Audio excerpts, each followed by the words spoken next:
आप सभी लोगों का बायोलॉजी सीरीज के इस वीडियो में आप सभी लोगों का वेलकम है। जैसा कि आप सभी लोगों को हम बायोलॉजी से संबंधित आपको जितने भी आपको सेल से रिलेटेड जो सेल ऑर्गेनेल है उसके बारे में हम आपको नोटिस करा रहे हैं।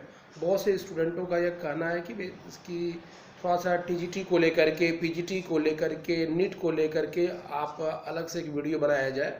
हालांकि आप सभी लोगों को ये जानकारी होनी चाहिए कि कभी भी चाहे टीजीटी हो, चाहे पीजीटी हो, चाहे नीट हो, कोई भी क्लास आपको कंपटीशन से रिलेटेड उसको समझने के लिए आपको बायोलॉजी से रिलेटेड या कोई भी फंडामेंटल जो चीज़ें होती हैं वो पता होना चाहिए। इसीलिए हम आप लोगों को पहले आपको बायोलॉजी सीरीज की जितनी बेसिक जो चीज़ें हैं बायोलॉजी में उसको हम एक्सप्लेन कर दे रहे हैं। उसके बाद से आपको अलग से टीजीटी हो, पीजीटी हो, चाहे नीट के जितने भी आपको जो पैटर्न है उसको उस स्टैंडर्ड पर ले जा करके हम आपके सामने आपको पर डे आपको वीडियो को फॉलो कराएंगे। और उसी को बायोलॉजी सीरीज के केस में हम अगर उसको हम कंटिन्यू करें तो उसके केस में भी हम लोग जो बात करेंगे वह साइटोस्केलेटन, सेंट्रियोल और वैक्यूल, ये तीन टॉपिक हमारे सेल ऑर्गेनल के केस में भी है। अगर हम साइटोस्केलेटन की बात करें तो नाम से ही क्लियर है, साइटो लगा है और स्केलेटन लगा है। साइटो का सेंस हम लोग यहाँ पर आपको सेल से ले रहे हैं और स्केलेटन का मतलब होता है हार्ड पार्ट, जिसको कहीं न कहीं हम बोन मानते भी हैं। अगर इन दोनों को कंक्लूड कर दिया जाए, मिला दिया जाए, तो हमारे सामने आपको यही आता भी है कि कोशिका का वो पार्ट जो किसी भी कोशिका को एक स्पेसिफिक आपको स्टेबिलिटी शेप प्रोवाइड करता हो, उसी को ही लोगों ने आपको साइटोस्केलेटन के नाम से इंडिकेट किया। और जब ये आपको कभी भी कोई भी अगर शेप प्रोवाइड करता भी है तो आपको लास्ट वीडियो में हमने बताया था कि शेप प्रोवाइड करने के लिए कोई न कोई स्पेसिफिक प्रोटीन होनी चाहिए। और अगर उसके हिसाब से अगर आपको देखा जाए तो नॉर्मली तीन अलग अलग तरीके से साइटोस्केलेटन हमारे सामने आते हैं: माइक्रोट्यूब्यूल, माइक्रोफिलामेंट और इंटरमीडिएट फिलामेंट। ये जितने भी जो तीनों नाम हमने लिए हुए भी हैं ये सभी आपको स्पेसिफिक टाइप ऑफ प्रोटीन के बने हुए भी हैं, क्योंकि बिना प्रोटीन के कभी भी किसी का स्ट्रक्चर आपको मेंटेन होना मुश्किल काम आपको है। उसी को फोकस करते हुए अगर हम मान लीजिए माइक्रोट्यूब्यूल की बात करें तो आप सब लोग नाम जानते हैं, माइक्रो लगा है, ट्यूब्यूल लगा हुआ है। माइक्रो का मतलब समझ ही गए होंगे जिसका जो डायमीटर होगा वो 0.1 मिलीमीटर से छोटा आपको हो, क्योंकि उसको हम नेकेड आई से देख नहीं सकते भी हैं। ट्यूबलिन लगा हुआ है, tubulin specific type of protein है और ये जो ट्यूबलिन जो प्रोटीन आपको होती है ये आपको डायमेरिक फॉर्म में होती भी है। अल्फा और बीटा आपको ट्यूबलिन के केस में आपको होता भी है। माइक्रोट्यूब्यूल की जो यूनिट होती है उसको हम या प्रोटोफिलामेंट के नाम से आप जानते भी हैं, जिसमें टोटल 13 प्रोटोफिलामेंट की पूरी कंडीशन आपको देखी जाती भी है, जिसमें आपको जो ट्यूबलिन जो डायमेरिक फॉर्म है अल्फा और बीटा आपको एक सीक्वेंस के आधार पर लीनियरली आपको अरेंज होते भी हैं। अगर हम पूरे साइटोस्केलेटन के अकॉर्डिंग हम बात करें तो जो आपको ट्यूबलिन जो प्रोटीन आपको है इसका जो डायमीटर होता भी है वो काफ़ी जब बड़ा होता है, नियर अबाउट 25 nm के आसपास होता भी है। इसलिए जितने भी आपको साइटोस्केलेटन है उन सभी साइटोस्केलेटन में सबसे जो बड़ा साइटोस्केलेटन है वो माइक्रोट्यूब्यूल को आपको इंडिकेट किया जाता है अकॉर्डिंग टू डायमीटर की बात कर रहे हैं।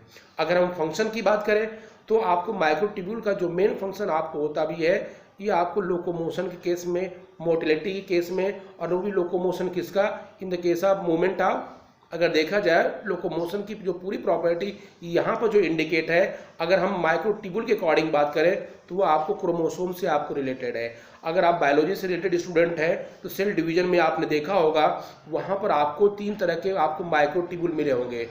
आपको उसी के आधार पर एस्टर माइक्रोट्यूब्यूल, पोलर माइक्रोट्यूब्यूल और काइनेटोकोर माइक्रोट्यूब्यूल।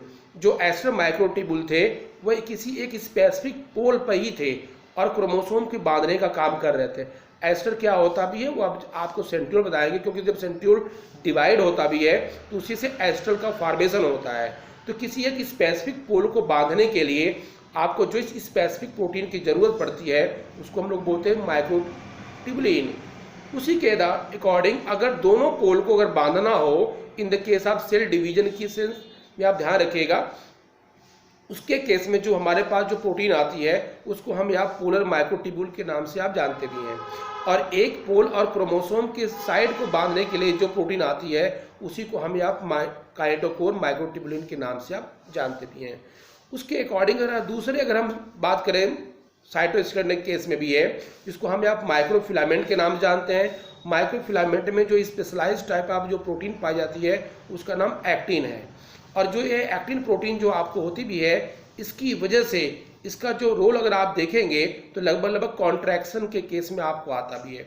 और कॉन्ट्रैक्शन का अगर जैसे सेंस हम लेते हैं तो बेसिकली मसल में हो आपको, आप देखते भी हैं। हालांकि कंट्रैक्शन अलग अलग सेल में अलग अलग के केस में आपको देखा जा सकता है। और मोस्टली ये फोकस रखिएगा कि जो हम लोग बात कर रहे हैं पूरे साइटोस्केलेटन का, या यूकैरियोटिक सेल के अकॉर्डिंग हम लोग बात कर रहे हैं।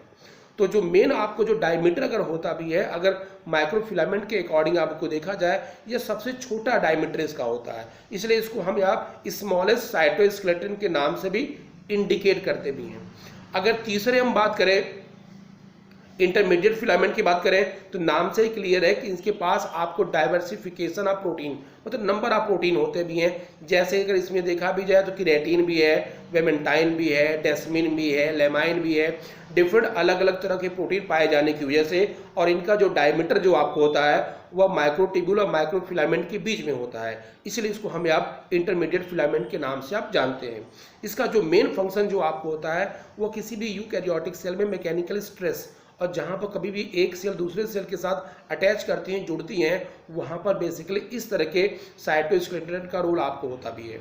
एक इंपॉर्टेंट चीज़ कि माइक्रोट्यूब्यूल और माइक्रोफिलामेंट के केस में अगर आप देखेंगे तो उसमें मोनोमर से पॉलीमर और पॉलीमर से मोनोमर का फॉर्मेशन होने की जो कंडीशन है ये डिपेंड करेगा अकॉर्डिंग टू फैक्टर।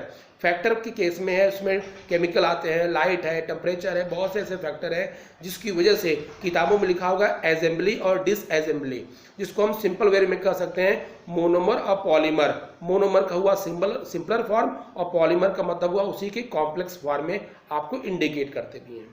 अब इसी के अकॉर्डिंग अगर हम बात करें सेंट्रियोल की, तो सेंट्रियोल जो आपको होता है ये बेसिकली सेंट्रियोल जैसे हम नाम लेते भी हैं तो सेंट्रियोल जो आपको होता है वो सेंट्रोसोम के अकॉर्डिंग आपको आता भी है।